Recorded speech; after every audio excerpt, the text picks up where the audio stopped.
Bora lá, galera, começar o segundo dia da semana da análises clínicas. Eu vou até colocar um travesseiro aqui, porque eu vou falar tanto hoje que as minhas costas vão doer. Eu tenho certeza disso.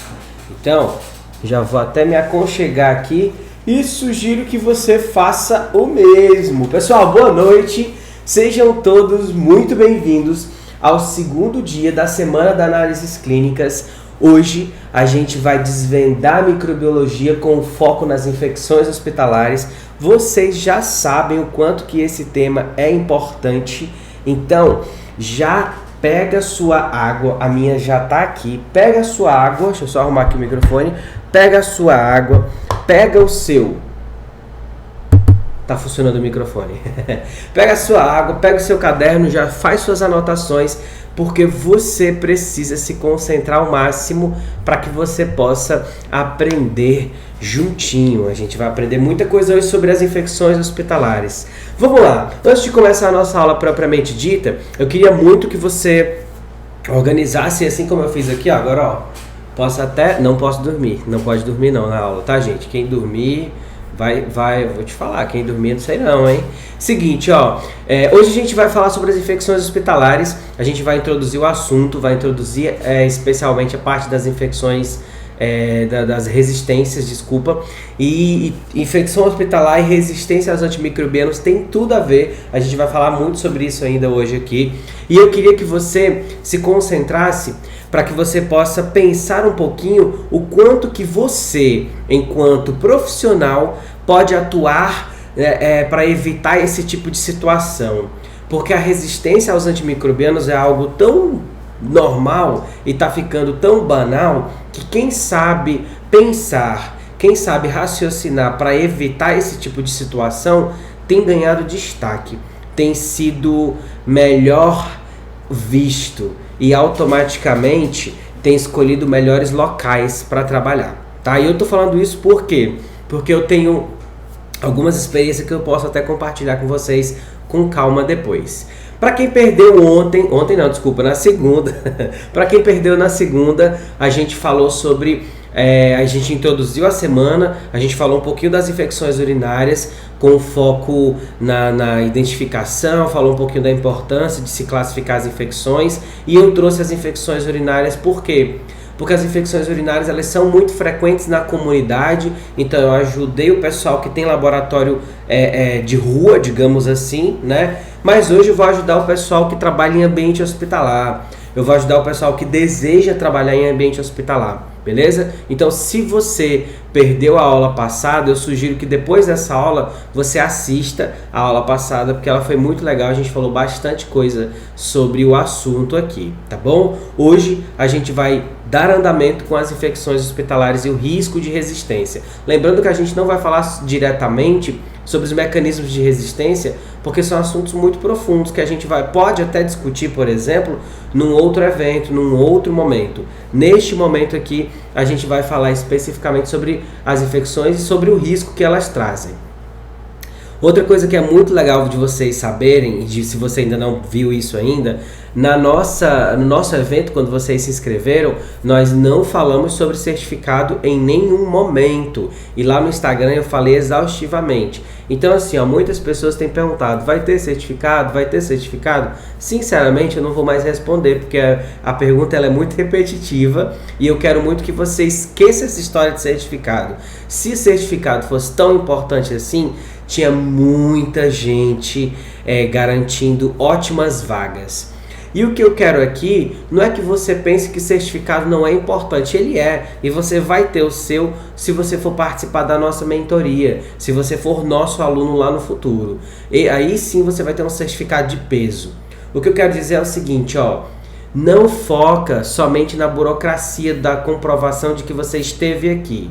Foca no que você vai aprender aqui, porque isso sim é de fato importante, isso sim é de fato indispensável. Fechou? Então, o evento não tem certificado. O que tem certificado, Marcelo? Então, o nosso curso, a nossa mentoria. Se você quiser participar, fechou, a gente está junto. Então, hoje a gente vai começar introduzindo esse assunto, beleza? Então, pensa aqui comigo. O que você precisa para se concentrar? O que você precisa para focar nos teus estudos, para que a gente possa de fato descomplicar a microbiologia, para que a gente possa de fato te tornar um profissional ainda mais capacitado, ainda melhor, caso você já seja um profissional. Afinal, esse evento ele é focado no profissional. O que a gente está discutindo aqui são coisas de uma pessoa que já atua, mas se você não atua ainda e está se formando, olha, não tem problema nenhum, vai dar tudo certo, a gente pode desenvolver boas histórias juntos. Tá bom? Então hoje nós vamos falar sobre, esse é o nosso tema, infecções hospitalares e o risco da resistência aos antimicrobianos. Esse é o nosso tema. Para quem perdeu ontem, por acaso, eu vou só resumir um pouquinho. Meu nome é João Marcelo Oliveira, eu sou biomédico, microbiologista, tenho especialização na área, mestrado também na área de micologia, na área de microbiologia em geral, mas no mestrado eu trabalhei com micologia. E para te ajudar a entender quem eu sou, para que eu possa estar aqui tentando te ensinar alguma coisa, eu sou coordenador de curso de graduação e sou coordenador de um curso também de pós-graduação em patologia clínica humana de uma faculdade particular daqui da minha cidade, e lá a gente discute muito sobre o poder que o analista clínico tem na mão, o quanto que é importante o analista clínico poder saber discutir com a equipe médica, saber discutir os resultados, saber interpretar os resultados e trazer aquilo como uma bagagem de conhecimento prático que facilita essa conversa, que facilita essa integração, que te torna um profissional famoso no laboratório, famoso no hospital. É isso que a gente quer, que você se destaque. Eu não quero que você seja somente um profissional da bancada silencioso, eu quero que você seja um profissional que é protagonista. E se você está aqui aprendendo isso que eu estou ensinando, aprendendo isso que a gente está discutindo aqui, é porque você ou está se tornando ou quer ser protagonista da sua carreira, tá? E é por isso que a gente vai falar bastante sobre isso aqui, beleza? Então, vamos lá.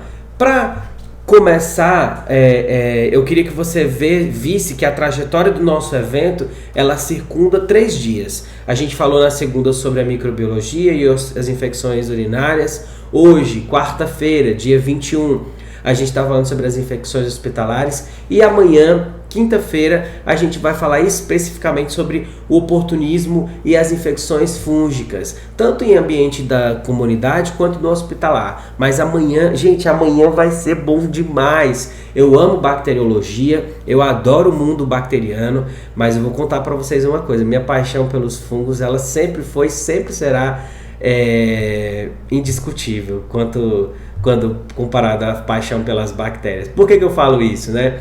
Porque eu comecei com a micologia, né? Eu comecei estudando micologia, eu amo muito micologia, então vocês vão ver que amanhã a gente vai falar muito mais sobre as infecções fúngicas, as infecções oportunistas por fungos, enfim, a gente vai falar muita coisa legal. Eu queria que você pensasse de uma forma assim, olha, eu sempre falo sobre desenvolvimento profissional, pessoal, eu gosto muito dessas temáticas. E eu queria que você entendesse que você precisa ter um plano de carreira. Por que um plano de carreira é importante? Para que você possa realmente planejar o que você vai fazer, tá? E se você ainda não tem um plano, eu tenho para você, eu tenho um plano para você. E esse plano inclui você se tornar um profissional acima da média. Você se tornar um profissional que pode, por exemplo, ir do zero à liberação do laudo em microbiologia sem medo. Você vai fazer assim, ó. Durante essa semana da análise clínica desvendando a microbiologia, você vai aprender o quê? Você vai aprender do nada até a liberação de um laudo. Eu quero que você aprenda tudo isso, né? É claro que é de forma resumida, porque não tem como a gente trabalhar tanto tema assim, mas a ideia, o raciocínio é exatamente esse. O plano que eu quero te oferecer é que você tenha a segurança necessária, eu quero que você se sinta seguro de forma a enfrentar qualquer laudo, a liberar qualquer laudo, a enfrentar qualquer discussão com outro profissional, para que você possa orientar. Não é discussão de briga, tá, gente? É discussão a fins de orientar, para que você possa cumprir o teu papel na sociedade. Eu falo muito sobre isso também. Porque se você é analista clínico, se você vai se tornar um analista clínico, se é esse o seu desejo, você precisa entender, antes de qualquer coisa, você precisa entender qual é o seu papel na sociedade. Se você trabalha num laboratório, você tem que liberar os seus exames rápidos, aquelas pessoas que estão dependendo de você. Então, um dos teus papéis na sociedade é exatamente esse, é desvendar os mistérios envolvendo as infecções, envolvendo os diferentes processos metabólicos que as pessoas têm nos exames bioquímicos, por exemplo, é auxiliando nesse aspecto. Então, nós vamos aprender muita coisa aqui, tá? Eu queria que você, a partir de agora, pensasse junto comigo que você está se tornando, você está se qualificando, você está subindo um degrau muito importante do processo da formação, da tua formação, do teu processo de aprendizado, tá? De aprendizado. Então, juntos nós vamos aprendendo e vamos desenvolvendo, tá bom? Então, vamos para a aula 2. Primeira coisa que eu quero que você faça, se acomoda, faça como eu, ó. Se organiza aí, se você está deitado, cuidado para não dormir, senão eu vou meter o grito aqui no microfone e você vai acordar no susto, tá bom? Então, deita aí, senta direitinho, acomoda suas costas, evita distração. Se você tá no celular, coloca o celular, inclusive vou fazer isso agora, coloca o seu celular no modo não perturbe, no modo silencioso, no modo em que ninguém te atrapalhe, porque você está aprendendo. Até apareceu aqui o não perturbe aqui em cima, tá vendo? Pronto. Não deixa ninguém tirar a tua concentração, não deixa ninguém deixar escapar essa oportunidade de aprender. Separa um papelzinho, uma caneta para anotar. Eu vi que, inclusive eu já quero que vocês comecem com isso, eu gostei muito. Antes de ontem na verdade, eu só quero falar ontem, né? Antes de ontem, eu vi que muita gente tirou foto mesmo, assim, da bancada de estudos, com caderno, com não sei o que. Faz isso agora. Tira uma foto aí da sua bancada de estudos, das suas anotações, posta no Instagram, me marca, @biomedjmarcelo, que eu quero muito que todo mundo saiba que você está se dedicando para aprender microbiologia, que você está se dedicando para ser um profissional melhor. E se você gosta de café, separa o seu café, eu adoro um cafezinho. Se você não gosta, não pode tomar café à noite, apesar que você tinha que estar elétrico agora, tá? Já pega uma aguinha que já tá valendo muito a pena para você começar a aprender. Vamos lá? Vamos aprender junto? Eu vou beber uma aguinha aqui rapidão. Eita, eu tô gripado. Vocês estão pensando que a minha voz tá meio anasalada? Eu tô gripado e aí tá só piorando a situação aqui. Hoje é o segundo dia de evento e a gente vai falar um pouquinho sobre as infecções hospitalares. É óbvio que eu preciso contextualizar. Gente, um professor não sabe dar aula sem contextualizar, não tem jeito, né? Porque o nosso objetivo é fazer com que você aprenda de forma completa. Se eu tivesse aqui te ensinando só técnicas, presta atenção, gente. Por que essa semana da análise clínica não está sendo como os workshops? Está sendo com uma pegada mais racional, uma pegada que vou forçar você a pensar um pouco mais. Porque eu quero que você seja um profissional além do que executa os exames. Eu quero que você seja um profissional primoroso, diferente, tá? Um profissional que consegue raciocinar além das técnicas de processamento de exame. Eu quero que você seja este cara que vai daqui a pouco começar a receber oportunidades diferentes. O que é uma infecção hospitalar? A gente precisa conceituar isso, porque muitas vezes não é muito claro e você pode ter uma oportunidade, inclusive, de ser professor também, tá? Vamos lá. Quando a gente pensa em infecção hospitalar, eu não posso fugir do próprio nome, né? As infecções que surgem no ambiente hospitalar, não necessariamente, mas as infecções que são adquiridas em ambiente hospitalar, ou porque você está lá, ou porque você veio transferido de um hospital para cá. Então, a infecção hospitalar é uma infecção que ocorre dentro do hospital por diversos mecanismos. Eu coloquei esse tópico sobre a história natural das doenças infecciosas e parasitárias para que nós possamos entender o início de tudo isso. Na aula passada, na aula atrasada, na verdade, da segunda-feira, eu falei um pouquinho sobre a história das epidemias, eu falei um pouquinho sobre a história das doenças que aconteciam lá na antiguidade, as doenças que aconteciam muito antes de Cristo chegar. Se você acredita nele, se você não acredita, você está perdendo um pouquinho de tempo, né? Mas eu queria que você entendesse que antes de Jesus estar na Terra, já existiam doenças infecciosas e parasitárias. Agora, é óbvio que nós não sabíamos que era assim, que elas eram transmitidas dessa forma. Quando eu falo, a história natural da doença, eu quero dizer para você que toda doença ela tem um percorrer, ela tem um ciclo biológico, né? Assim como a gente estuda, por exemplo, o ciclo biológico das doenças parasitárias, doenças que acontecem na bacteriologia, as doenças bacterianas e virais, elas também têm um ciclo biológico, que é como que elas acontecem. É um pouco da história natural delas também. E quando eu falo sobre a história natural das doenças, eu quero que vocês entendam que uma doença que muito provavelmente está no ambiente hospitalar, ela pode atingir a comunidade. Uma doença que aconteceu na comunidade, ela pode atingir às vezes o ambiente hospitalar também. Por quê? Porque lá no passado, quando a gente estudou sobre isso, né, sobre a história das epidemias, eu trouxe um ponto muito importante que falava assim, olha, as doenças elas aconteciam porque as pessoas não tinham informações suficientes para acreditar que elas poderiam ser transmitidas por micro-organismos. Elas não tinham informação suficiente para saber nem que os micro-organismos existiam. Como as cidades não tinham saneamento básico, acontecia o quê? Que os dejetos, restos de comida, fezes, urina, eram dispersos pelo meio da própria cidade. Não tinha encanamento de esgoto, nada disso, né? Então, o que acontecia? Esses dejetos se acumulavam nas periferias das cidades e muitas vezes se formava ali grandes pântanos de cheiro terrível e o mau ar que esse cheiro exalava fazia com que as pessoas acreditassem que essas doenças eram causadas pelo mau ar, né? E eu dei até o exemplo da malária. A palavra malária vem de mau ar, malária, ou seja, uma doença que se acreditava que vinha do mau ar, né? Que se refere aos miasmas, antigamente conhecido como miasmas. E a partir da evolução, né, de tudo isso, a gente vai falar sobre isso aqui, a gente consegue perceber que a teoria dos miasmas, ela foi caindo por terra ao longo em que muitas e muitas sociedades perderam suas vidas em meio a grandes epidemias, em meio a grandes pandemias históricas, né? Porque no passado a gente tinha doenças que eram transmitidas pela pulga, como a Yersinia pestis, doenças que são transmitidas até hoje por mosquitos, como a própria malária que eu acabei de citar. E a malária já existia antes de Cristo, já existia há muitos milhões de anos, há milhares de anos atrás. Milhões não, milhares de anos atrás. Quando os médicos quando começou a surgir a profissão de médico, né? O médico antigamente era aquele cara que andava com um monte de ervinha na bolsa, né? E que de alguma forma visitava a casa das pessoas e ajudava elas ali. Mas a atuação do médico ela foi mudando, as condutas foram mudando, né?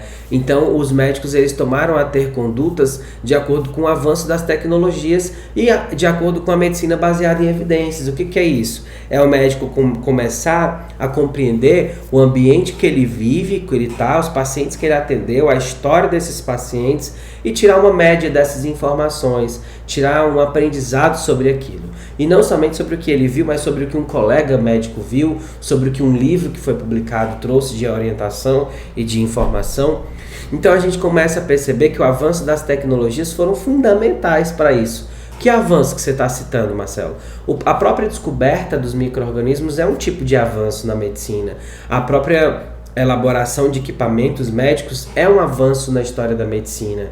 A descoberta dos micro-organismos, a estruturação das capacidades de um micro-organismo de causar doença, a própria descoberta das formas de transmissão, tudo isso são avanços tecnológicos e tudo isso fortalece e a medicina baseada em evidência pode se basear nessas informações para que ele possa tratar, possa organizar diferentes formas de tratamento, diferentes formas de orientação aos seus pacientes. Então, conceituando, as infecções hospitalares são exatamente isso, uma infecção que foi adquirida dentro de um hospital, dentro de o que a gente chama antigamente de nosocômio. O que são os nosocômios, né?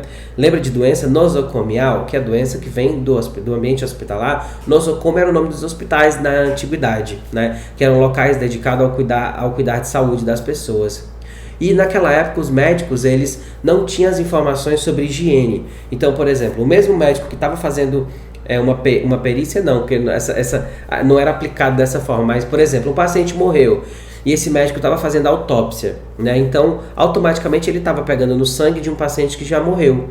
E aquele médico era o mesmo que fazia o parto de um paciente, né? De uma mulher que estava, obviamente, grávida, e aí ele foi lá fazer o parto.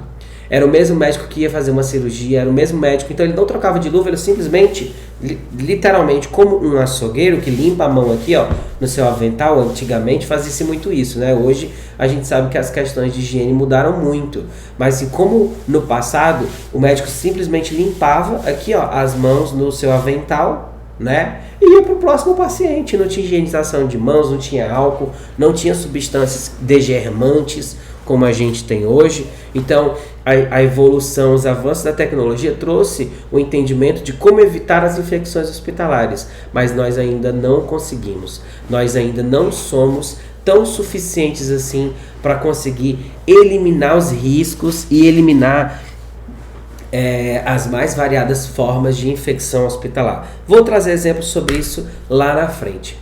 Como que eu classifico uma infecção hospitalar? Eu preciso classificar? Não, você não precisa classificar. Mas, obviamente, se você souber compreender, é muito melhor, né? Por exemplo, a gente tem as infecções exógenas, as infecções endógenas e as infecções cruzadas. O que é isso? Presta bastante atenção. As literaturas hoje, elas trazem outras oportunidades, outras formas de classificar também. Aqui eu trouxe apenas 3 exemplos, mas eu poderia dar facilmente 4 exemplos aqui. Vamos contextualizar. Voltando aqui para o slide, olha só. Quando a gente pensa em infecção exógena, eu estou falando de uma infecção que veio de um outro paciente. Que veio de... Vamos supor que o paciente está na mesma UTI. Perdão, gente.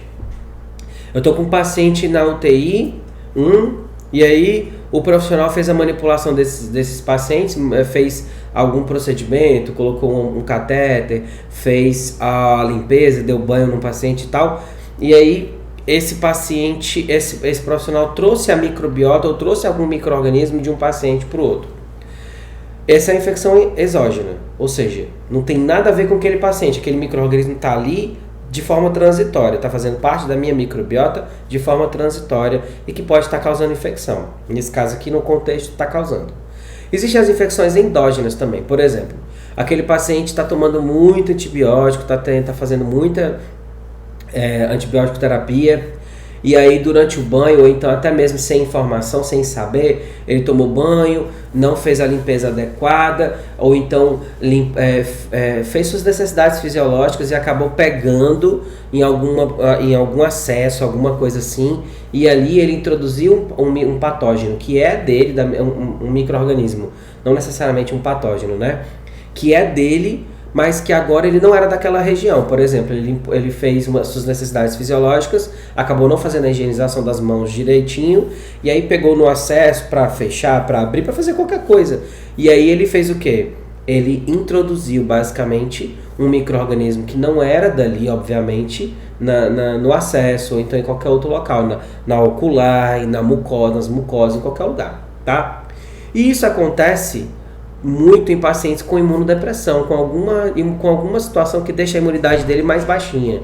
Exemplo, os pacientes que estão fazendo uso de corticoide, pacientes até mesmo HIV, por exemplo. Já as infecções hospitalares cruzadas, elas são conhecidas por pacientes que têm contato um com o outro, ou então até mesmo pela própria manipulação dos profissionais e que acaba trazendo a microbiota de um paciente para o outro. Tem as infecções, por exemplo, interhospitalar ou entre-hospitalar, que são externas, que são as infecções que um paciente, por exemplo, isso acontece muito, né? O paciente está no hospital X e foi para o hospital Y, e aí aquelas pessoas daquele hospital Y passaram a apresentar o mesmo perfil de resistência, o mesmo perfil de isolamento de bactéria do hospital que aquele paciente foi transferido, né? Dando indícios de que, fortalecendo indícios de que os profissionais realmente não têm todos os cuidados necessários para evitar a transmissão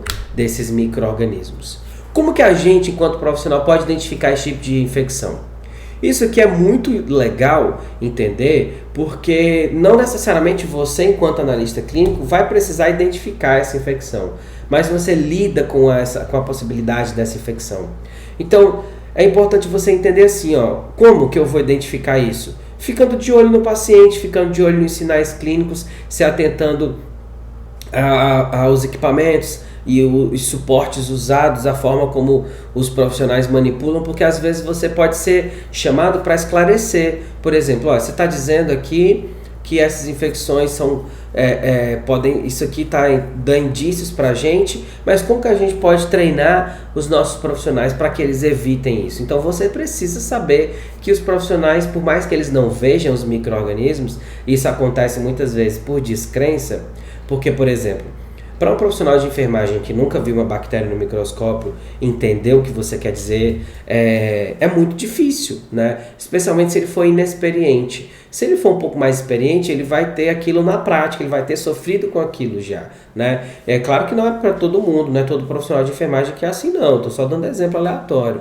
Mas ele precisa se atentar a como que ele atende aquele paciente, como que ele manipula o paciente, como que ele faz todos os procedimentos para que se evite a contaminação. E se atentando também aos equipamentos. Por que equipamentos? Porque, pasmem vocês, mas eu já vi pacientes usando a mesma comadre, um paciente usando a comadre do outro. O que é comadre? Vocês podem começar a se perguntar aqui no chat, né? A comadre é um equipamento de metal, pode ser de plástico também, que é utilizado para que o paciente possa fazer xixi, o paciente acamado possa fazer xixi, especialmente mulheres também, né? Então, o paciente já está ali deitado, né? Já está naquela posição, ele não consegue levantar, então ele precisa de auxílio para fazer xixi, né? Para urinar. E aí eu já vi profissionais simplesmente só lavando ali e passando para o próximo paciente. Tem que ter um procedimento de higiene muito, muito, muito grande, né? Especialmente se o paciente está acamado há muito tempo, o risco de infecção por leveduras é muito grande.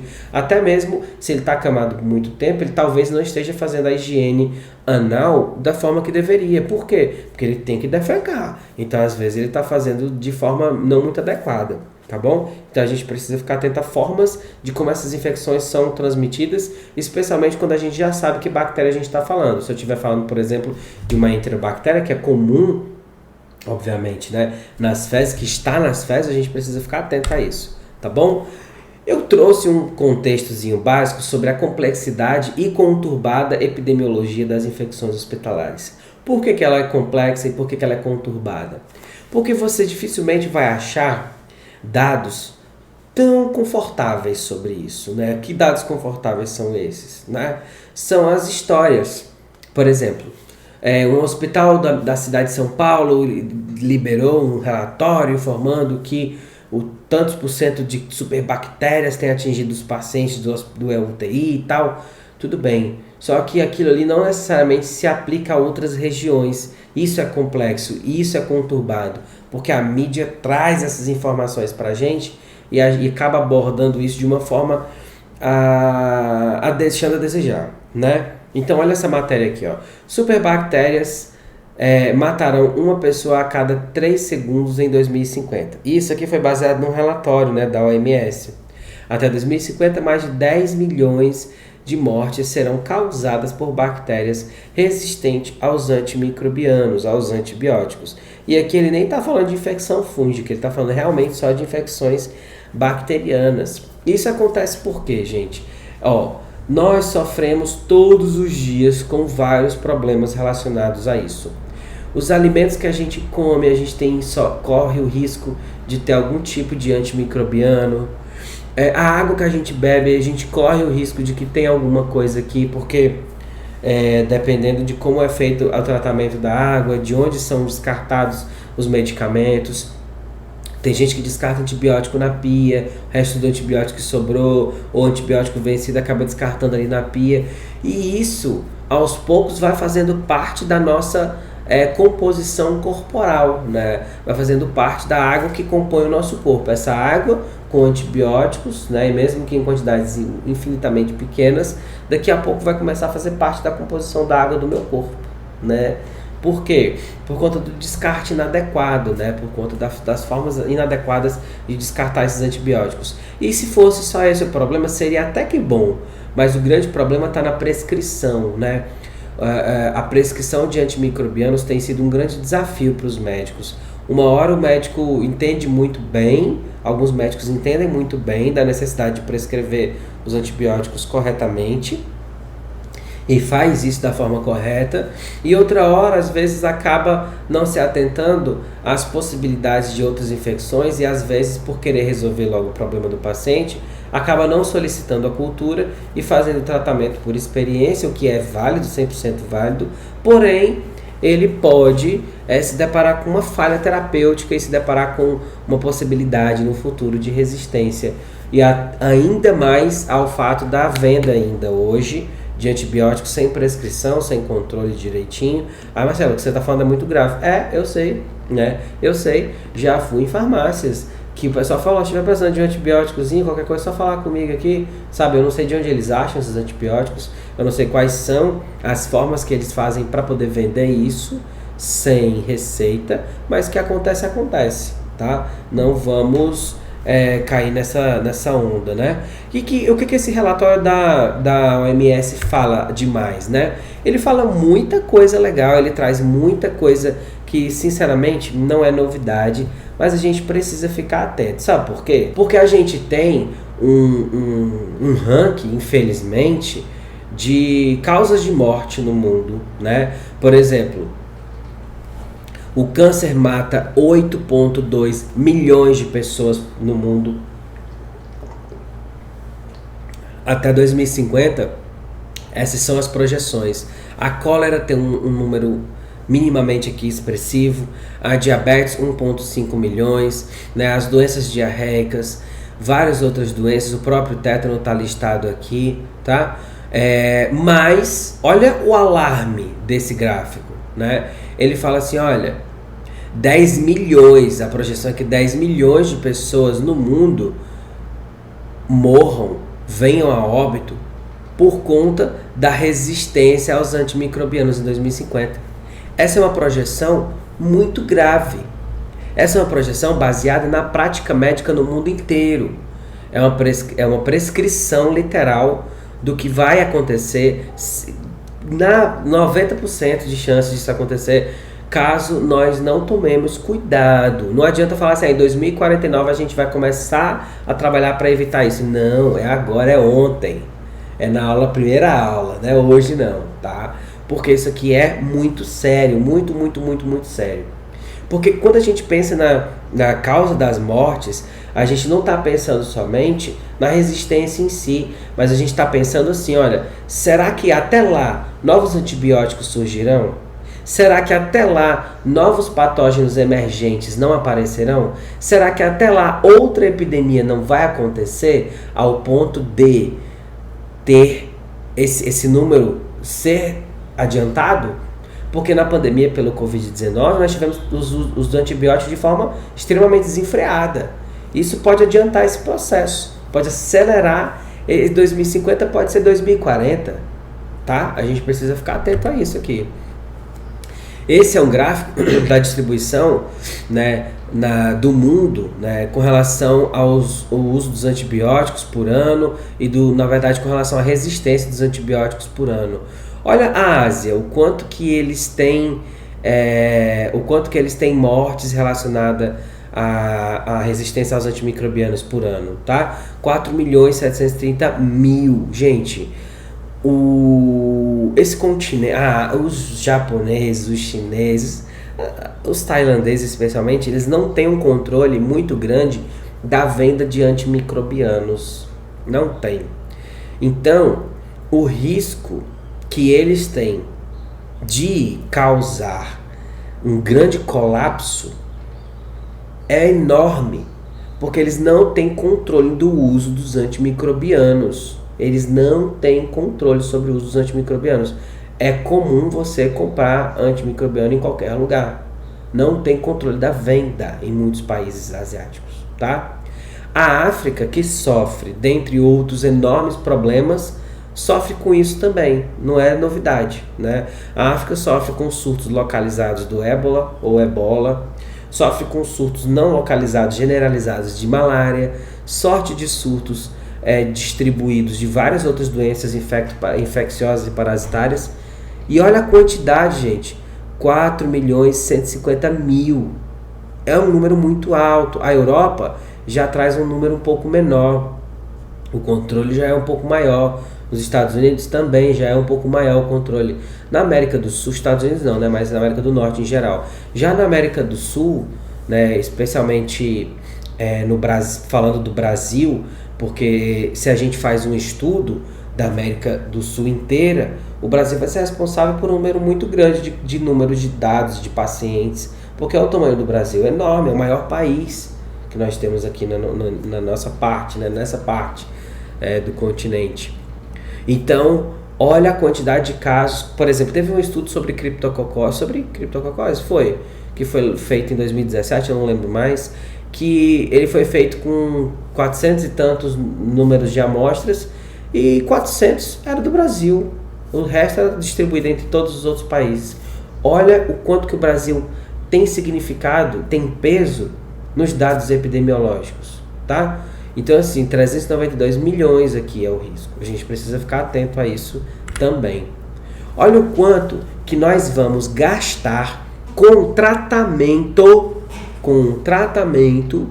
para resolver o problema das infecções. Isso aqui é em trilhões de dólares, tá? Olha o impacto no mundo inteiro dos gastos relacionados às infecções, a resistências aos antimicrobianos. Em 2014 até 2050. Olha, é basicamente um gráfico exponencial, né? Olha o quanto, 8 trilhões de dólares gastos até 2050, né? Na verdade aqui, desculpa, 8 trilhões, perdão, 100,2 trilhões, 100 trilhões de dólares gastos por ano. E desculpa, errei aqui, não é por ano não, perdão. É uma projeção de que a gente gaste até 100 trilhões de dólares, tá? A gente vai gastar até 100 trilhões de dólares até 2050 com o tratamento, né? Esse é o total de gastos, perdão, não li direitinho aqui. Então olha só o quanto que a gente vai gastar com o tratamento de infecções, né? Com o impacto da resistência aos antimicrobianos nos sistemas de saúde. Gente, presta atenção quanto que isso é grave. Já pensou? Esse é só o número em dinheiro. É só um número em dinheiro. Mas o número de vidas que se perde até lá. O impacto que a perda dessas pessoas tem na sociedade é enorme. A gente precisa ficar atento demais. Meu Deus do céu. Isso aqui é desesperador. Não sei se vocês sentem isso. Mas para mim isso é desesperador. Isso aqui é claro que é infecção relacionada 90% dos casos a bactérias, né? Agora eu queria trazer um dado que pode ser muito legal para a gente começar a discutir, inclusive para amanhã, as infecções fúngicas. Olha que legal. Nas infecções por fungos, isso aqui foi um gráficozinho lá de 2011, negócio bem antiguinho mesmo, mas olha o número de casos, a incidência, né, trazida para que a gente possa entender o número de casos de infecções fúngicas e quais são as infecções fúngicas, nesse caso aqui as infecções sistêmicas, né, comuns na micologia, né, por exemplo, coccidioidomicose é um exemplo que está lá em cima, a histoplasmose é um exemplo que está lá em cima, a paracoccidioidomicose também é um exemplo que está aqui, com um número significativo de casos, né? E na micologia a gente sofre, sabe com o quê? Com a falta de obrigatoriedade, né, da notificação. Então isso aqui foi uma coisinha que foi feita, mas ó, esse número é extremamente... eu diria que ele é extremamente fora da realidade, né? Olha o número estimado, tá? De doenças, né? De infecções fúngicas no Brasil. Isso aqui também é de 2011? Eu acho que é de 2011 também. Eu acho que é de 2000, eu acho que é do mesmo estudo. Olha só, olha o total de casos aqui, ó, de meningites criptocóccicas, né? 6 mil. Gente, presta atenção. 6 mil casos. E desses 6 mil, na verdade 6.832. Desses 6.832, 6.694 eram relacionados a pacientes com HIV/AIDS. Não sei se vocês estão vendo a setinha, mas eu vou apontar aqui para vocês. Cor da caneta eu vou colocar verde. Ó, o número de casos de criptococose tá aqui, tá? Ó, 6.832. Desse, olha só o tanto que veio a óbito, né? E olha só o tanto de casos de criptococose em pacientes relacionados ao HIV. Só que aqui a gente vai puxar uma setinha para uma realidade não tão distante. Quando a gente fala de criptococose, eu vou falar isso amanhã. A gente está falando de uma doença causada por dois agentes diferentes. Um que está em pacientes HIV. Ah, qual é, Marcelo? Vou falar amanhã, não perde, presta atenção. Um está relacionado ao paciente com HIV e o outro, na maioria das vezes, está relacionado ao paciente sem HIV. Logicamente, os pacientes com HIV, que por algum motivo vêm a óbito ou não, a gente tem essa contagem, porque o paciente HIV é notificado, notificação compulsória. Mas o paciente sem HIV não é notificado. E o número de casos de criptococose em pacientes não HIV é muito grande. Então, isso daqui pode ser responsável, isso é um dado que eu estou chutando, tá? Mas talvez por uns 60%, um pouco mais, 60% do número de casos de pacientes com criptococose. Esse número pode ser maior, obviamente, né? Mas isso aqui é só dos pacientes relacionados ao HIV/AIDS, tá? E os que não são, que tiveram criptococose, mas que não estão ligados ao HIV/AIDS, não sabemos. Não temos essa informação, tá? Não sabemos, não temos essa informação. Vamos ver outra aqui, ó, aspergilose. Olha o total do número de casos de aspergilose, gente, isso é assustador, né? Olha só, mais de 1 milhão. Olha aqui o caso de pacientes que tiveram candidemia em ambiente hospitalar. É sobre isso que a gente está falando. Olha, 28 mil casos. Desses, 11 mil vieram a óbito e 800 estavam relacionados a HIV/AIDS. Olha aqui, que mais? Ah, isso aqui traz um total de cândidas, né? Legal, muito legal. Cândida recorrente, cândida vaginalis, né? Recorrente. Gente, isso aqui, ó, é um gráfico, é um dado que alerta muito a gente. É um gráfico teoricamente antigo, né? Se for de 2011, eu acho que é do mesmo estudo, a mesma fonte aqui, né? O mesmo estudo. Isso é um dado que assusta muito a gente, porque a gente não tem essa experiência toda com essas questões. A gente precisa ficar realmente atento, tá bom? E aí? Aproveitem para beber água, tá? Qual é o impacto e qual é o papel do laboratório clínico para o contexto das infecções hospitalares? O mais importante de todos. Eu vou dar exemplos para facilitar para todo mundo, tá? Primeira coisa que o laboratório clínico faz, ele auxilia no diagnóstico e na terapêutica. Como assim na terapêutica? Como assim no diagnóstico? Ora, bolas. O laboratório clínico é ele que faz o monitoramento, né? Ele que faz os exames de rotina, de acompanhamento, ele que faz todos os exames microbiológicos e de vigilância. Ontem teve uma situação muito importante, eu vou até contar para vocês aqui. Eu tenho uma ex-aluna que ela hoje está trabalhando num laboratório de um hospital grande. E ela foi até aluna do meu curso e hoje eu tô prestando assessoria para ela, né? Porque ela tá trabalhando na microbiologia e ela teve um caso lá em que o médico tava falando assim: ô fulana, vou chamar ela de fulana, né? Ô doutora, será que esse paciente não tá só colonizado? Será que é infecção mesmo? E aí ela falou: professor, e aí, o que o senhor acha? Aí eu falei assim: olha, eu não acho que seja colonização. Olha os outros dados dos exames dela. E ela foi olhar. Olha, o hemograma dela está problemático, algumas taxas hepáticas também. Ela teve outras bactérias isoladas em outros materiais biológicos. Eu falei: e o que você sugere? Ah, era uma bactéria multiresistente. E o que você sugere? Ela falou: olha, eu não sei. Aí eu falei: olha, você pode sugerir uma cultura de vigilância, porque você pode ter essa bactéria multiresistente em outros locais desse paciente. Mas tem que tomar cuidado, precaução de contato e tal. E aí ela ficou atenta e ela liberou um laudo lindo, uma orientação linda, conversou com o médico de forma brilhante e falando assim: olha, eu não acho que seja colonizante, porque ela já teve outras infecções, o exame dela não está tão legal, os outros exames não estão tão legais assim, e ela já teve isolamento dessa mesma bactéria, não lembro se era a mesma ou outra, numa secreção traqueal, então a gente precisa ficar atento. Aí o médico falou: não, você está certo, a gente pode estruturar melhor isso e vamos colocar ela aqui, isolar um pouquinho ela para poder não correr risco dos outros pacientes. Então o laboratório, gente, no contexto das infecções hospitalares, ele está 100% ligado realmente ao controle. Agora, só se você for esperto.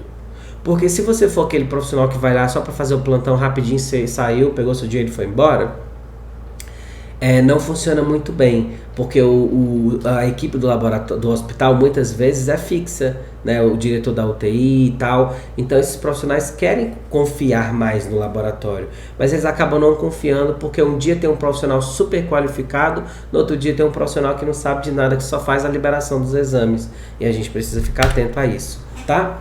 A pandemia, eu até brinquei aqui nessa frase, tá, gente? Eu sei que é corona, né? Mas eu coloquei assim, ó, a pandemia pelo coronga e as novas mini pandemias todos os dias, né? Mini pandemias é uma forma de brincar também, tá, gente? Não levem a sério as brincadeiras aqui sempre, tá? Eu trouxe esse novo contexto porque foi um desafio muito grande para infectologistas, né? Para infectologia, para microbiologia de modo geral. Por que foi uma coisa muito louca, né? Porque o coronavírus, eu sempre falo sobre isso, ele levou as pessoas ao ambiente hospitalar. Ele deixou as pessoas doentes. E aí, por conta dos inúmeros problemas relacionados à infecção pelo corona, de destruição de camada celular e tudo mais, dificuldade de respiração e tudo mais, levou os pacientes aos hospitais. E o hospital trouxe a oportunidade das infecções oportunistas aos pacientes, né? Então, superlotou os hospitais, congestionou o sistema de saúde de uma forma que ninguém conseguia entrar e ninguém conseguia sair vivo. Né? Isso é terrível de se falar, mas a realidade era exatamente essa. Interditou os laboratórios com exames comuns. Por que interditou com exames comuns?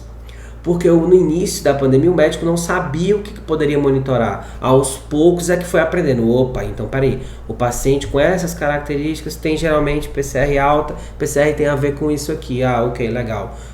Deu para ter uma noção geral do estado do paciente. Vamos pedir TGO, TGP, vamos dosar essas enzimas aqui para ver como é que está a filtração, vamos dosar isso daqui, vamos fazer uranálise, isso aqui, beleza. Vamos solicitar agora microbiológico também, porque o paciente está muito tempo acamado, vamos solicitar cultura de vigilância de todo mundo da UTI. Então, todas essas coisas elas foram acontecendo aos poucos e o laboratório, o número de profissional no laboratório foi basicamente sempre o mesmo. Pediu mais médico, pediu mais enfermeiro, que são extremamente importantes, porque lidam diretamente. Mas o laboratório foi ficando em segundo plano, foi superlotando, o atraso dos exames trouxe grandes problemas.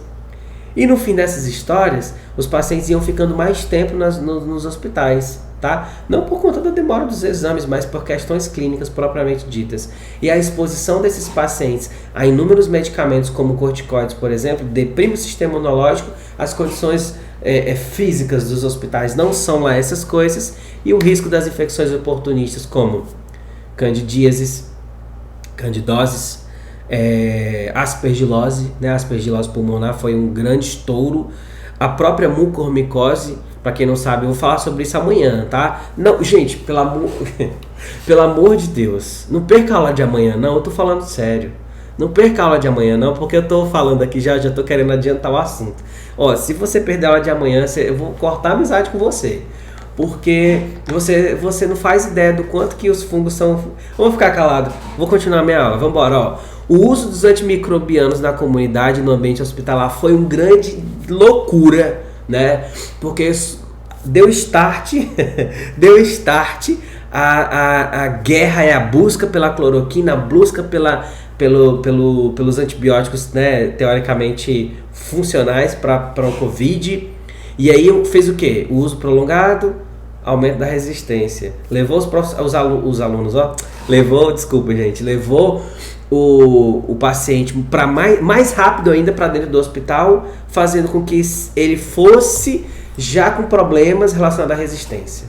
E aí trouxe esse paciente para o hospital, colocou um acesso. O uso prolongado desses dispositivos médicos foi só mais uma porta de entrada para as infecções oportunistas, que é tema da aula que vem. Mas já trouxe mais uma porta de entrada. E aí teve um hospital que surtou literalmente, né? Surtou de casos, né? O hospital de tal não sei o que teve vários casos de candidemias. O hospital não sei da onde teve vários casos de mucormicose. O hospital dali teve mais não sei o que. Então, gente, todo mundo... Vocês estão ouvindo esse cachorro? Aqui perto da minha casa tem um cachorro e um galo, que ele passa o dia inteiro. Se for de tarde eles estão latindo, se for de noite eles estão latindo também. Eita, meu Deus do céu, mas tomara que não atrapalhe vocês aí. Não desconcentra não, tá, gente? Eu tô desconcentrando, mas vocês não podem desconcentrar não. Vou até beber água, peraí. O que eu tava falando mesmo? Perdi. Ó, parou de latir. Ô, cachorro safado. Então, assim, não lembro o que eu tava falando, vou seguir. Depois eu volto se eu lembrar, tá? Vambora. Ó, por que a resistência é uma preocupação mundial? Isso aqui é muito legal também da gente falar, e eu gosto muito de falar sobre isso, porque com a globalização, imagina aqui comigo, gente, ó, presta atenção. Lá no passado, no Império Romano, aconteceu uma epidemia em Atenas, a epidemia de Atenas. Beleza. Um barquinho que veio da Etiópia trouxe a bactéria, trouxe pulgas, né, da Yersinia pestis, dentro daquele barco com ratos. Os ratos desciam como é que chama? Nos portos, né? Descia no porto e aí começava a conviver com as pessoas ali próximos do porto. Beleza. E aí uma pessoa que viajava para outro local, mas eram locais próximos. Não tinha viagens intercontinentais, né? Hoje, com o uso dos antimicrobianos, com a distribuição mundial das doenças, hoje as doenças, a maioria delas são, como é que chama? Doenças que acontecem em todos os locais? Como é que chama, gente? Bota aí no chat, as doenças que acontecem em todo local. Oh meu Deus, fugiu aqui da cabeça. Tô falando de pandemia não, tá? Tô falando de uma doença que acontece em vários continentes. Um micro-organismo, por exemplo, que está em todos os continentes. Já eu lembro também. Mas hoje eles foram distribuídos, esses micro-organismos, a níveis globais. Então, uma pessoa hoje que está com o coronavírus na China, amanhã está no Brasil. E aquele avião que ela veio distribuiu pessoas pelo mundo inteiro, fazendo hub, por exemplo, nos Estados Unidos, na Europa, e aí redistribuindo o vírus para outros locais. Diferente do passado, que não tinha um barquinho que vinha não sei da onde. Até esse barco sair da África e chegar no Brasil, 70% das pessoas morreram e foram jogadas no oceano. É cruel falar isso, né? Mas é assim mesmo. Então, a falta de opção para novos antimicrobianos foi um grande problema também, porque hoje a indústria farmacêutica ela tem seus interesses, não podemos mentir, né? E talvez o interesse não seja esse, porque os antibióticos, eles são medicamentos muito caros, né? São medicamentos que são complicados de usar, então a venda não é rápida, a venda não é fácil como de pirona ou qualquer coisa do tipo, então a gente tem que ficar atento a isso também, né? Os procedimentos médicos invasivos e o risco de saúde, cada vez mais pessoas fazendo procedimentos estéticos, né, fazendo cirurgias de alta complexidade. Então isso também é um probleminha que a gente pode tem que lidar com isso com relação à resistência. E o alto custo para o sistema de saúde relacionado à resistência. Quanto mais pacientes sendo levados ao hospital, o sistema fica sobrecarregado e a gente tem esses problemas também aqui. Nós sabemos também que há um impacto fundamental da resistência aos antimicrobianos na comunidade. Por quê? Porque a resistência aos antimicrobianos tem significado contra as infecções comunitárias que são adquiridas na comunidade, porque é muito comum hoje em dia você ter as infecções do trato urinário, as infecções do trato respiratório e outras também, e que as pessoas convivem, as crianças que vão para a escola e que estão tomando antibiótico em casa, ou então que estão tomando algum outro medicamento, e aí foi para a escola que passou aquilo para outra criança, e aí às vezes o tratamento é meio que geral, sabe? Então tem um impacto sobre tudo, gente. Não pensem que a gente está focado só no hospital. Não é isso. A gente está falando também de como que isso acontece em todo o mundo, tá? Tá, beleza. E a pandemia com isso? O que a pandemia trouxe? O que a pandemia revelou em cima disso? Teve um relatóriozinho, um informativo breve, um resumo de um informativo da como é que chama? Pan-Americana de Saúde, esqueci agora, falando sobre o uso dos antimicrobianos em pacientes com Covid-19, né? Que supera a incidência de infecções secundárias, de co-infecções, que sugere uma prescrição inadequada e excessiva. Olha esse dado como é importante, vou ler para a gente interpretar junto. Esse dado aqui, ó. A taxa do uso dos antibióticos no ambiente hospitalar, que girou em torno de 94% a 100%, foi muito superior à incidência notificada de infecções secundárias. O que significa dizer? De 10% a 15%. Presta atenção. É claro que esse número é subestimado, porque as infecções secundárias nem sempre elas são notificadas, então a gente tem um viés aqui na minha interpretação, tá? A gente tem que ter cuidado nisso. A minha interpretação, sou humano como vocês, mas aqui tem com certeza alguma subnotificação, algum sofrimento de dado aqui, com certeza tem, né? Pra mim tem. Então assim, ó, se as infecções secundárias nós não tivemos tantas notificações assim, e nós tivemos um uso de 100% basicamente de antimicrobianos, o que justifica esse uso? Nada. Nada justifica, porque a gente não tem notificação que comporte 100% do uso de antimicrobianos, né? Especialmente no caso da Covid-19. Olha esse outro dado, ó. Enquanto apenas de 7 a 8% dos pacientes hospitalizados em geral, e 14% dos pacientes em UTI apresentam infecções secundárias, como sepse, pneumonia, né? 72% dos pacientes receberam antibióticos de amplo espectro. Esse dado aqui é surreal, né? Como é que pode? Se menos de 10% apresenta 14%, por exemplo, menos de 15% dos pacientes em UTI apresentam infecções secundárias. Por que quase 80% fez uso de antimicrobiano de amplo espectro? O que justifica o uso desses antibióticos? E o que isso traz de impacto? Resistência. O que mais? Prejuízo para o sistema de saúde. Antibiótico de amplo espectro, antibiótico, de modo geral, não é barato, né? Então, assim, se você tem como falar para um amigo seu que é médico, fala, olha, valorize os exames laboratoriais. Se você é médico, valorize os exames laboratoriais. Especialmente os exames especializados, como os exames de microbiologia. São exames extremamente especializados, extremamente importantes para a gente entender, sabe? A gente precisa ficar atento, atento demais. Porque quando a gente traz esse dado para nossa realidade, pode ser muito pior.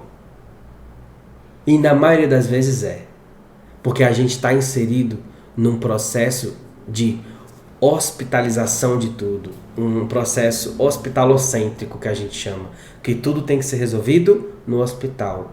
O hospital é o centro de tudo. E porque isso é um interesse comercial do mundo inteiro. A indústria farmacêutica se interessa para que você use medicamentos. O hospital se interessa para que você vá até lá, para que você pague por isso. Então, a gente precisa ficar muito atento a isso. Na hora de usar antibiótico, na hora de orientar, você precisa ficar atento a isso. Olha essa figura aqui que legal, ó. Um resumo do impacto da pandemia na resistência aos antimicrobianos, tá? Primeira coisa, ó, aqui na pontinha do iceberg, existem alguns patógenos e mecanismos, emergentes, como o aumento das infecções por Candida auris e cepas bacterianas portadoras de múltiplas carbapenimases. Isso aqui é assim, ó. A oportunidade, ou seja, o oportunismo, traz a infecção por Cândida. Eu vou falar sobre isso amanhã. Várias bactérias têm desenvolvido diferentes mecanismos de resistência. Isso porque as bactérias compartilham esses mecanismos. Não esqueçam dos plasmídios, né? As bactérias literalmente usam os plasmídios como um pendrive. Imagina que aqui a gente tem um pendrive cheio de informação sobre resistência. E eu sou uma bactéria multiresistente. E eu chego na microbiota de alguém e falo assim, meninas, vocês têm carbapenemases aí? Elas vão falar assim, não tenho nenhuma carbapenemase, o que é isso? Aí eu vou falar assim, olha, eu vou te dar um pendrive, que é o meu plasmídio, cheio de informação de resistência. Porque com essas informações valiosas, vocês vão conseguir sobreviver. Os antibióticos não vão matar vocês, amigas. E aí as amigas vão fazer o quê? Adorar essa informação. Aí a bactéria vai fazer assim, ó, ela pega e passa o pendrive molecular, que é o plasmídio, para as amigas. E elas vão se distribuir essa informação e é assim que a resistência começa a acontecer, especialmente em ambiente hospitalar. Existiu vários surtos e disseminação geográfica, né, desses mecanismos no mundo inteiro, especialmente a OXA48 e as bactérias produtoras de NDM, tá? Isso aqui, gente, é um problema muito sério, muito, muito sério. Na parte de baixo, ou seja, na parte imersa, no problema do iceberg, a gente tem o quê? O aumento generalizado das notificações de patógenos multiresistentes. Aqui é quando o navio já está afundando, né? Tá notificando os multiresistentes, mas olha, o que eu vou fazer com essa informação?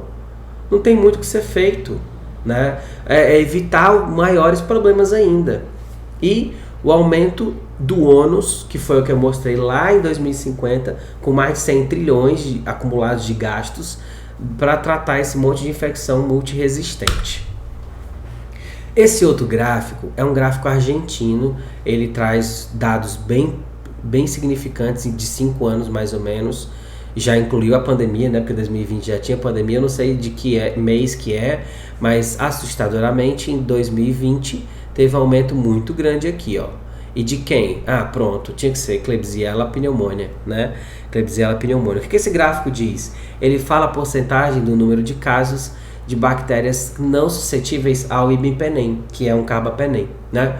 Então, olha, em 2015 ele tinha um número e aí esse número foi só subindo. Se manteve até que menor em 2018, mas em 2019 e na pandemia, muito provavelmente por reflexo da pandemia, esse número foi surreal, né?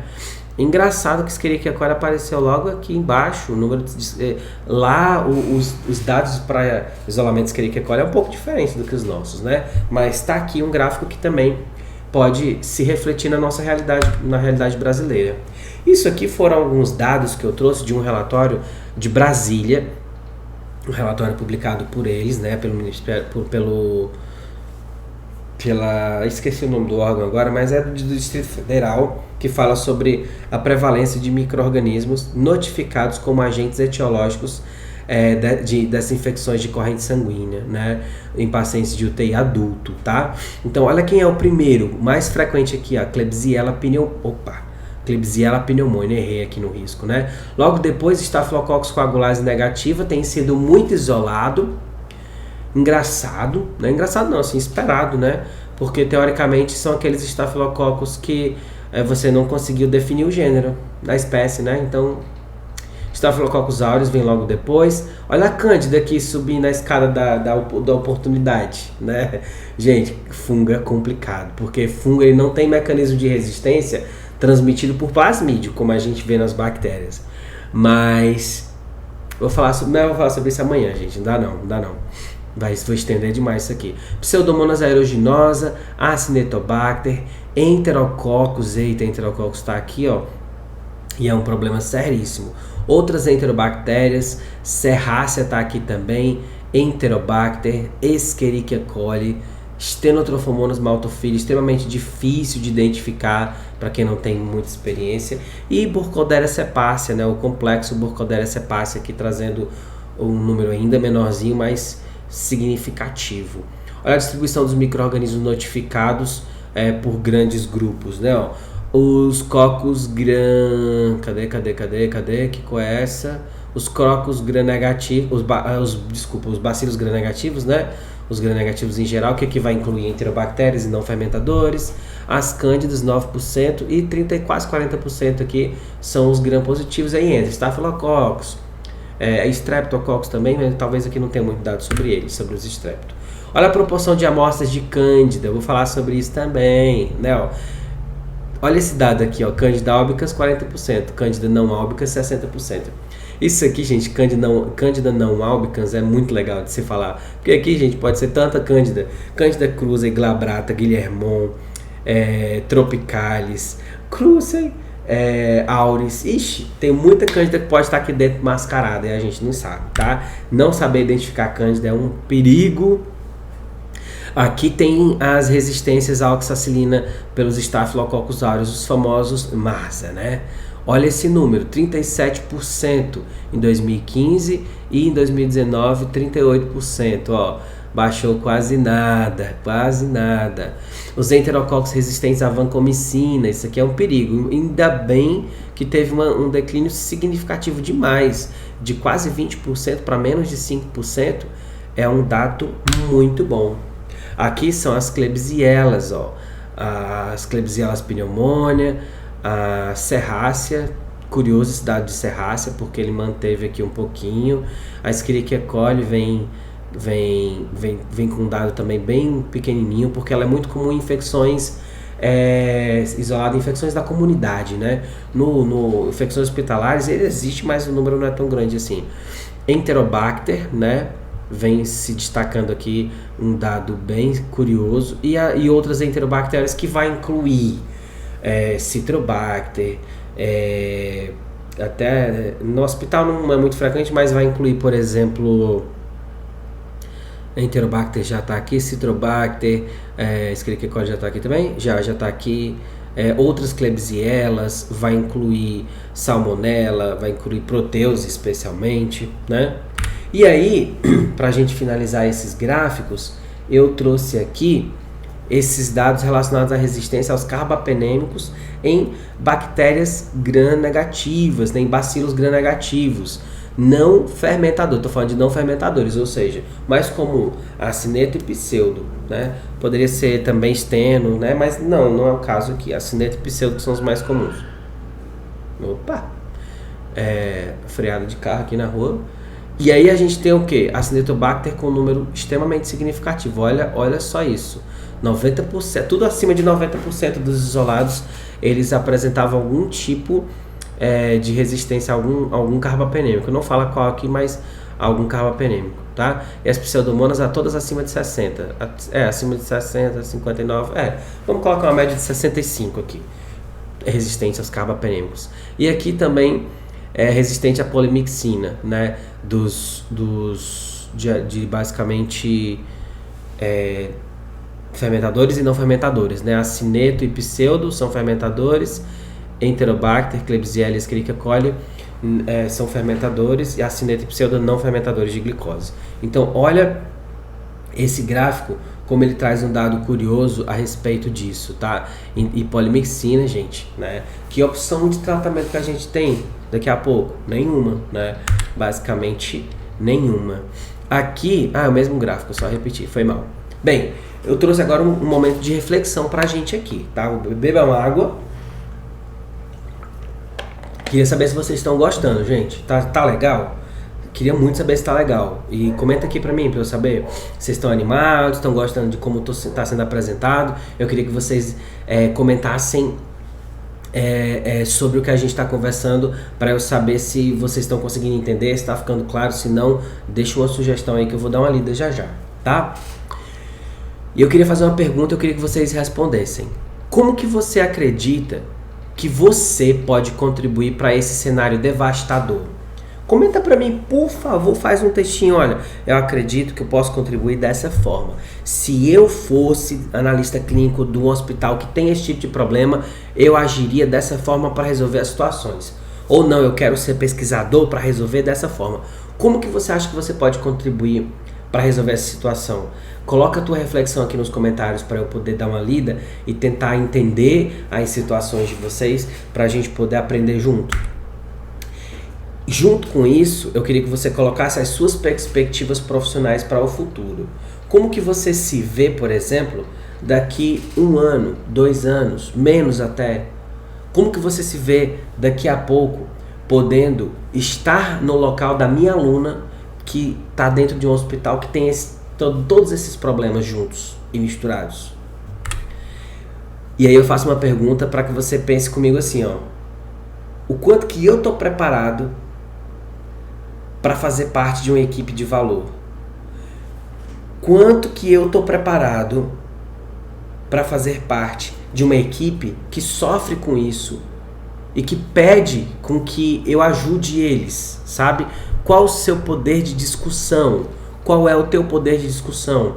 Será que você consegue chegar num enfermeiro-chefe, num médico que chegou perguntando alguma coisa e discutir com ele assim, olha, eu não acho que nós erramos no laudo, o resultado é esse mesmo, não tem opção de tratamento aqui, a gente pode tentar dessa forma, a gente pode fazer outra coisa, a gente pode fazer uma cultura de vigilância, a gente pode, por exemplo, sugerir associação. Como que a gente pode resolver esses problemas? Você consegue discutir nesse ponto, nesse aspecto?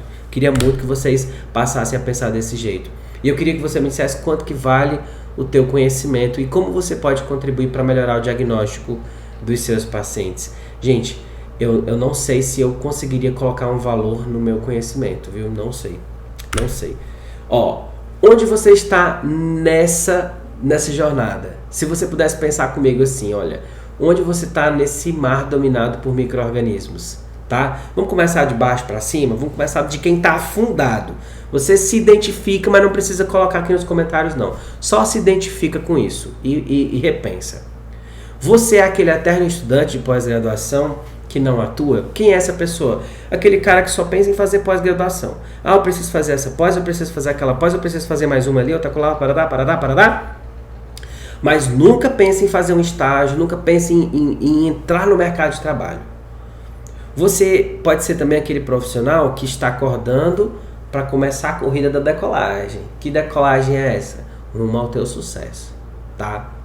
Você também pode ser aquele profissional que domina o laboratório clínico. Isso aí é top. Você já é um profissional muito bom. Você é um profissional bom, um cara bom. Não tem jeito, você é bom. Você domina o laboratório clínico, você é bom. Mas será que você não quer se tornar aquele profissional que domina o laboratório clínico e a microbiologia?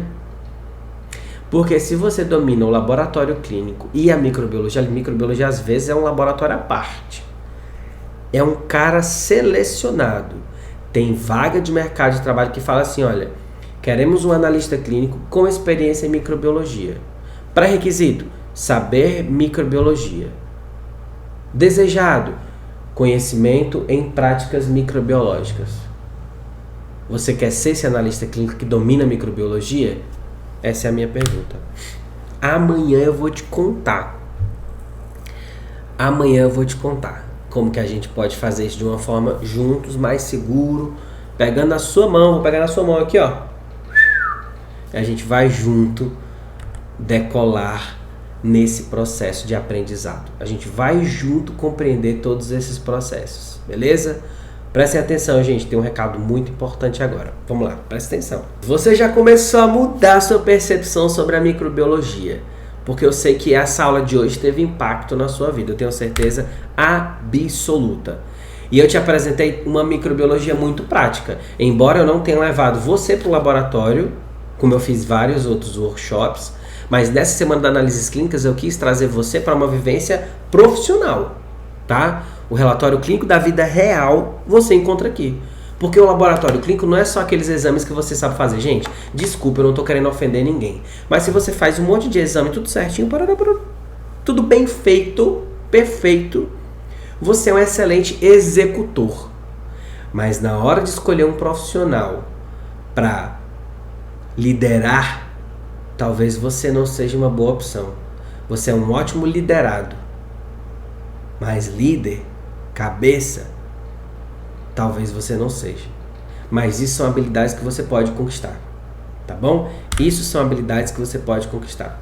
Presta atenção nessa experiência de um aluno meu que eu trouxe para vocês. Gente, o Ted, talvez alguns de vocês conheçam.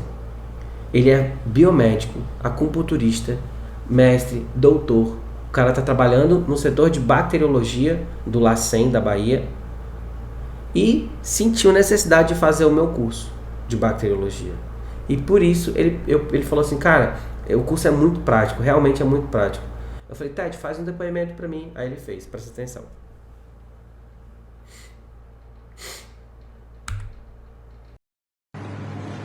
Olá, tudo bem com vocês? Meu nome é Ted Talbot, eu sou biomédico, doutor em neurociências e recentemente eu tive o prazer de ser contratado para ser biomédico aqui do LACEN de Porto Seguro e um dos setores que eu iria ajudar era a microbiologia.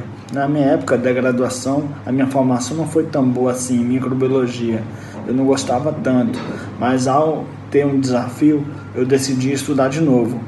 E comecei a acompanhar os vários perfis de microbiologia, inclusive do João Marcelo. E João Marcelo, com toda a sua didática e vontade de ensinar a microbiologia, me fez gostar de novo, até porque química é uma das matérias que eu mais me identifico. E por isso que eu comecei a estudar o curso dele de bacteriologia médica e aos poucos voltar a aprender e gostar de fato.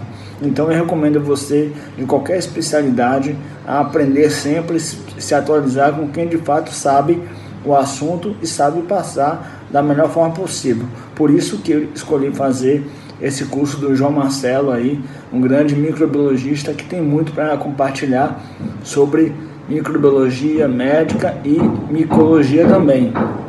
Então agradeço demais ao nosso amigo João e espero que você também consiga sempre quebrar as barreiras daquilo que não gosta para ficar sempre atualizado na profissão. Porque um dia a oportunidade chega e você tem que estar preparado. E a partir de agora eu vou te convidar para uma nova etapa. Lembra que na segunda eu comentei que você pode estar saindo da faculdade, ou pode ter saído, ou pode ter acabado de entrar, mas o meu foco nesse evento é o cara que quer ser analista no futuro próximo, né? Você está na faculdade ou você passou por ela te ofereceu ótimas oportunidades de aprender de tudo um pouco, mas de tudo ou nada. Tá bom? E aí, você já passou pelo Instagram, já passou pelos outros vídeos aqui do meu canal e consumiu vários conteúdos gratuitos. E esses conteúdos são de qualidade demais. Você aprendeu muito, eu tenho certeza absoluta. Você participou desse evento, participou de outros, porque tem pessoas aqui. Eu já conheço muitas caras. Vocês já participaram de vários eventos meus, eu conheço isso. E aí, alguns podem até fazer cursos também. Alguns já até fizeram, já fazem. E aí, você pode fazer uma mentoria. Você pode contratar um profissional para fazer uma mentoria. Esse profissional pode ser o teu mentor. Eu, por exemplo, presto assessoria. Só que eu vou oferecer ainda mais do que a própria assessoria, para que você possa construir, subir o último degrau que falta, que é o teu lugar no mercado de trabalho. Porque a mentoria, ela é muito legal, porque além de te falar coisas técnicas, eu vou te ajudar em formas que você possa raciocinar a buscar melhores oportunidades, tá? Esse é um resumo de tudo que você vai conseguir a partir dessa nova etapa.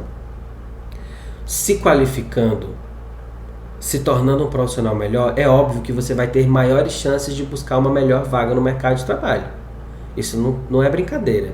Você será um profissional acima da média, porque se você está aqui, gente, presta atenção. Você chegou a reparar quantas pessoas tinha aqui no nosso evento no início? Muita gente, muita oba-oba, muita gente perguntando por certificado, muita gente de mimimi, blá blá blá, beleza. Mas se você está anotando, você está com suas coisinhas aí, tudo em dia, o conteúdo está em dia, professor, você é, obviamente, uma pessoa acima da média. Você já pensou quanto que você pode ter mais chance do que quem saiu já? Imagina todo mundo que saiu. Imagina você que está assistindo esse evento depois. Tá bom? Você vai adquirir, vai desenvolver experiência por meio de conhecimento teórico, conhecimento prático, compartilhamento de experiência. Você terá mais oportunidades, melhores cargos, melhores salários. E o que é melhor para mim? Não é nem somente, claro que a gente busca retorno financeiro em tudo que a gente faz. Porque a gente depende de dinheiro para poder nos sustentar. Você não escolheu a biomedicina, a farmácia, a biologia, seja lá qual for a sua área. Você não escolheu a sua profissão para passar fome, para morar mal, para dormir mal. Você escolheu a sua profissão para passar bem, para ter uma vida melhor, mais confortável, mais aconchegante. Então, o melhor para mim é saber que você desenvolveu o poder de discussão. Você consegue, discutir com um profissional sobre determinado assunto e passei uma boa impressão. Porque aquele profissional vai lembrar de você em algum momento. Em algum momento ele vai falar, nossa, aquele cara é bom de conversa, eu vou chamar ele para liderar o meu laboratório. E eu tenho segundas intenções depois desse evento. Você sabe disso. Se você está assistindo até aqui, é porque você sabe que eu tenho segundas intenções. Mas não somente a intenção de fazer com que você, por exemplo, conheça um produto meu. Não é somente isso. Eu quero que você conheça a oportunidade que eu vou te dar. E eu vou te explicar isso. Eu vou te dar a oportunidade de você aprender além de todas as pessoas que ficaram para trás. Eu vou contar isso amanhã com mais calma, porque já está muito, muito corrido aqui, tá? E eu queria que mais uma vez vocês aceitassem o meu desafio. Vai ser um desafio parecido com o de segunda-feira, posta uma foto, me marca no Instagram, porque eu quero ver todo mundo estudando, gente. Eu fico muito ansioso para ver. Eu termino aqui, de vez em quando as notificações chegam aqui, tanto é que eu coloquei no modo não perturbe, para eu não ver as notificações, porque senão eu fico querendo parar para olhar como é que vocês estão estudando. Se vocês estão estudando ou na segunda, teve um monte de gente que postou foto do caderno, eu fiquei tentando ler o que estava escrevendo ali, muita gente escrevendo tudo certinho, fico muito feliz com isso, isso é muito legal, porque mostra um compromisso muito grande. Vocês estão cumprindo um passo muito importante do compromisso do aprendizado de vocês, tá? Eu fico feliz demais, demais, demais. Amanhã a gente vai ter a nossa última aula, aula 3, sobre oportunismo fúngico e o risco das infecções em pacientes imunodeprimidos, tá? Não esquece, vai ser às 8 horas amanhã, quinta-feira. Ative o sininho aqui do canal para você não perder. Fica de olho no seu e-mail para você não perder o e-mail com o link da aula, tá bom? Mas se você estiver inscrito aqui no canal, você também vai receber e você não vai se arrepender, eu tenho certeza absoluta. Eu te espero amanhã às 8 horas da noite. E se prepara, porque eu vou te mostrar uma coisa muito incrível amanhã. Beleza? Gente, eu vou dar uma olhada nos comentários aqui em geral, vou tentar responder alguns, vou tentar responder o máximo que eu puder. Eu vou precisar fechar a transmissão, senão vai ficar muito grande para quem for assistir depois. Mas eu vou tentar responder o máximo que eu puder aqui, beleza? Um grande abraço e nós nos vemos amanhã, dia 22. Até a próxima, gente. Tchau, tchau.